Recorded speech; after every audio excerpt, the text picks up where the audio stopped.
Hi friends, இப்போ நாம் கறிவேப்பிலை சிக்கன் எப்படி பண்ணுறதுன்னு பார்க்கலாம். இது ரொம்ப ஈஸியாக பண்ணிடலாம், டேஸ்ட்டாக இருக்கும். இப்போ நாம் ஃபஸ்ட்டு ஒரு பொடி தயார் பண்ணிக்கலாம். ஒரு பாத்திரத்தில் ஒரு சின்ன துண்டு பட்டை, 2 கிராம்பு, 1 ஏலக்காய் சேர்த்துக்கோங்க.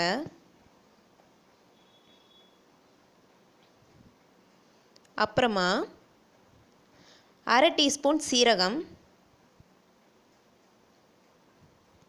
1/2 டீஸ்பூன் சோம்பு, 1 டேபிள் ஸ்பூன் அளவு மிளகு சேர்த்துக்கோங்க. உங்களுக்கு காரம் அதிகமாக வேணும்னா 2 டேபிள் ஸ்பூன் வரைக்கும் சேர்த்துக்கலாம்.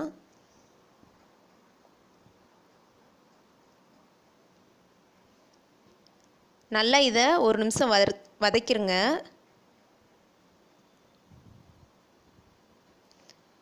நல்லா இந்த மாதிரி வறுபட்டதுக்கு அப்புறமா இதோட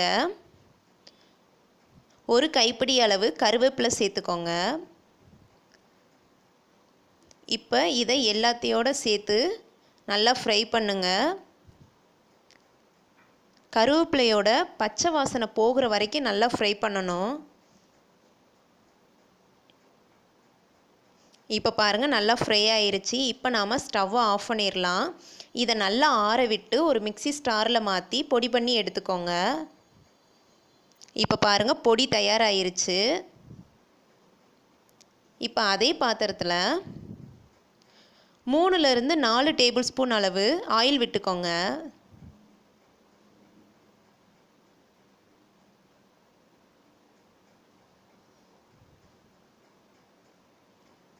எண்ணெய் சூடான உடனே அதில் சின்ன சின்னதாக கட் பண்ணின பூண்டு சேர்த்துக்கோங்க.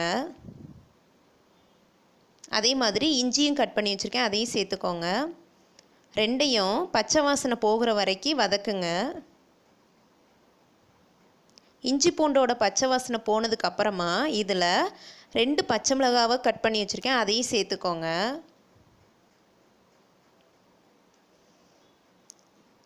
அப்புறமா 10 சின்ன வெங்காயத்தை கட் பண்ணி வச்சுருக்கேன், அதையும் சேர்த்துக்கோங்க.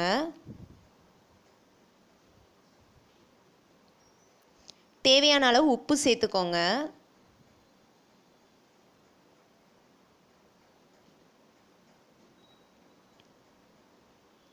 இப்போ இதை நல்லா மிக்ஸ் பண்ணி விடுங்க. நீங்கள் இதை பெரிய வெங்காயம் யூஸ் பண்ணியும் பண்ணலாம், ஆனால் சின்ன வெங்காயம் நல்லா டேஸ்ட் கொடுக்கும், அதனால் நான் சின்ன வெங்காயம் யூஸ் பண்ணியிருக்கேன். இப்போ இதை நல்லா பொன்னிறம் ஆகுற வரைக்கும் வதக்குங்க. நல்லா 2 நிமிஷம் வேகட்டும். இப்போ பாருங்கள், நல்லா வெங்காயம் வதங்கிருச்சு. இப்போ இது கூட நாம் அரைச்சி வச்சுருக்கிற அந்த பொடியை சேர்த்துக்கோங்க.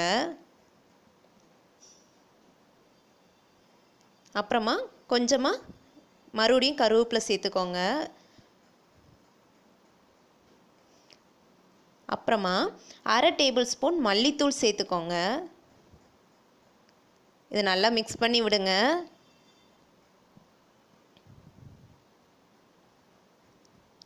இந்த மாதிரி மிக்ஸ் பண்ணிவிட்டு இதை 1 நிமிஷம் நல்லா எண்ணெயிலே வேக விடுங்க.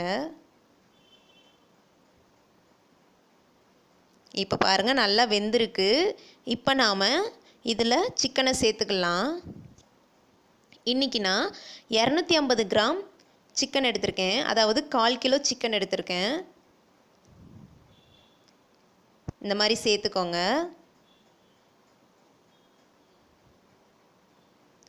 நல்லா மிக்ஸ் பண்ணி விடுங்க. இந்த மாதிரி மிக்ஸ் பண்ணிவிட்டு இதை 15லேருந்து 20 நிமிஷம் நல்லா மூடி வச்சு வேக விடுங்க. சிக்கன் நல்லா வெந்து வரணும். தேவைப்பட்டால் கொஞ்சமாக தண்ணி சேர்த்துக்கோங்க. இப்போ பாருங்கள், 15 மினிட்ஸ் ஆயிடுச்சு. நல்லா குழம்பு வெந்து எண்ணெயெல்லாம் பிரிஞ்சு அருமையாக வந்திருக்கு. சுவையான கருவேப்பிலை சிக்கன் தயாராகிருச்சு. பாருங்கள், பார்த்தாலே சாப்பிட்ணும் போல் ஆசையாக இருக்குது. நீங்கள் இதை கண்டிப்பாக வீட்டில் ட்ரை பண்ணி பாருங்கள், உங்களுக்கு பிடிக்கும். குழந்தைகள்லாம் இந்த இதை விரும்பி சாப்பிடுவாங்க. ரொம்ப சிம்பிளாக பண்ணிடலாம்.